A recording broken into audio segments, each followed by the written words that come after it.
তোমাদের সবাইকে সুরজিৎ মান্না ক্রিয়েশনস চ্যানেলের পক্ষ থেকে সুস্বাগতম। আশা করি তোমরা সকলে ভালো আছো। আমি তোমাদের জন্য এই ভিডিওটিতে তুলে ধরছি দ্বিতীয় পর্যায়ক্রমিক মূল্যায়ন 2024-এর জন্য ক্লাস 5-এর আমাদের পরিবেশ থেকে এক সেট প্রশ্নপত্রের সম্পূর্ণ সমাধান। এই প্রশ্নপত্রটি তোমরা পেয়ে যাবে রায় অ্যান্ড মার্টিনের প্রশ্ন বিচিত্রার 7 নম্বর সেট ফালাকাটা গার্লস হাই স্কুলে এইচএস এই স্কুলে যে প্রশ্নপত্রের সেটটি রয়েছে সেই সেটের সম্পূর্ণ সমাধান। তার আগে তোমাদের কাছে অনুরোধ, তোমরা ভিডিওটি পুরোটা দেখো, ভিডিওটিতে একটা লাইক দাও, ভিডিওটি কেমন লাগলো কমেন্ট করে জানিও এবং ভিডিওটি শেয়ার করো। আলোচনা শুরু করছি। 1-এর দাগে সঠিক উত্তর নির্বাচন করে লেখো। 1.1-এর দাগে শুশুনিয়া পাহাড় অবস্থিত বীরভূম, বাঁকুড়া, পুরুলিয়া, বর্ধমান জেলায়। সঠিক উত্তরটি হল অপশান ক্ষয়ে বাঁকুড়া জেলায়। 1.2-এর দাগে আনন্দ মঠ উপন্যাসটি লিখেছিলেন স্বামী বিবেকানন্দ, বঙ্কিমচন্দ্র চট্টোপাধ্যায়, রবীন্দ্রনাথ ঠাকুর, কাজী নজরুল ইসলাম। সঠিক উত্তরটি হল অপশান ক্ষয় বঙ্কিমচন্দ্র চট্টোপাধ্যায়। 1.3-এর দাগে রুই, খরশোলা, মৃগেল, কাতলা মাছ প্রায় নিশ্চয় নহার মুখে। সঠিক উত্তরটি হল অপশান ক্ষয় খরশোলা মাছ প্রায় নিশ্চয় নহার মুখে। 2-এর দাগে এক কথায় উত্তর দাও যে কোনো দুটি। 2.1 কে ভারতের সংবিধান বানিয়েছিলেন? ভারতের সংবিধান বানিয়েছিলেন B.R. আম্বেদকর। B.R. আম্বেদকর। এরপরে রয়েছে 2.2 দাগে পশ্চিমবঙ্গে প্রবাহিত একটি নিত্যবহ নদীর নাম লেখো। পশ্চিমবঙ্গে প্রবাহিত একটি নিত্যবহ নদীর নাম হলো গঙ্গা। পরের প্রশ্ন 2.3 দাগে কিসের সাহায্যে খড় ও ধান আলাদা করা হয়? উত্তর হচ্ছে হারভেস্টার।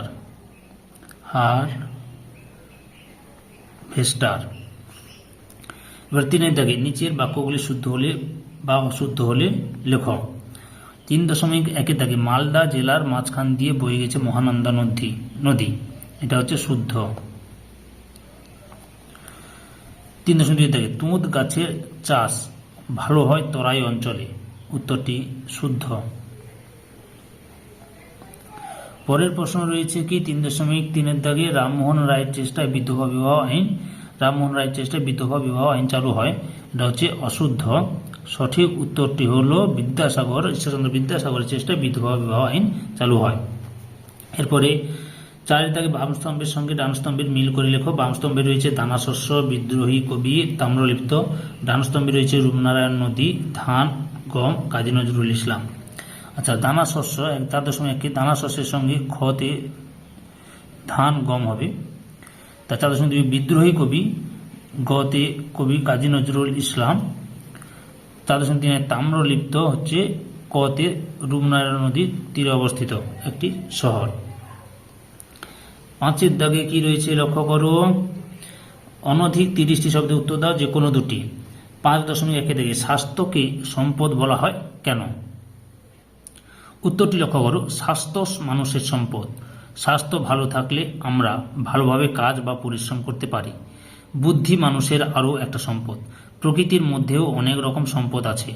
মানুষ তার বুদ্ধি ও স্বাস্থ্যকে কাজে লাগিয়ে আরও অনেক নতুন সম্পদ তৈরি করতে পারে, তাই স্বাস্থ্যকে সম্পদ বলা হয়। পরের প্রশ্ন 5.2 দাগে বদ্বীপ কাকে বলে? উত্তরটি দেখো। কোনো নদী তার গতিপথে বিভিন্ন ক্ষয়প্রাপ্ত পদার্থসমূহ যেমন পলি, বালি, কাদা প্রভৃতি বহন করে এনে যখন কোনো সমুদ্রে এসে পড়ে, সেখানে এই সব পদার্থগুলি সঞ্চিত হয়ে যে মাত্রাহীন বয়ের ন্যায় বিস্তীর্ণ বিক্ষিপ্ত ভূমিভাগ গড়ে তোলে তাকেই বদ্বীপ বলে, যেমন সুন্দরবন বদ্বীপ। 5.3-এর প্রশ্ন সিধো ও কানহু কেন বিখ্যাত? উত্তরটি সিধো ও কানহু মুর্মু ছিলেন সাঁওতাল বিদ্রোহের নেতা। তারা দুই ভাই। তারা অত্যাচারী জমিদার মহাজন ও ব্রিটিশ সরকারের কর্মচারীদের বিরুদ্ধে লড়াই করেছিলেন। শেষ পর্যন্ত ব্রিটিশ সরকারের সেনাবাহিনীর কাছে তারা পরাজিত হন। 6-এর দাগে অনধিক 50টি শব্দে উত্তর দাও যে কোনো দুটি।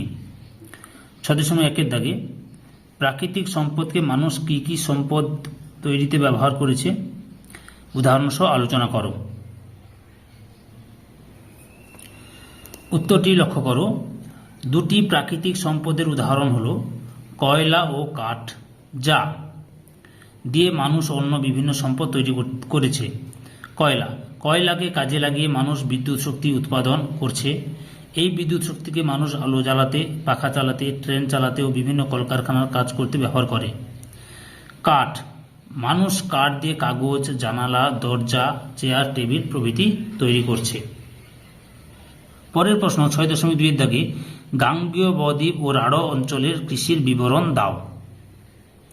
উত্তরটি লক্ষ্য করো।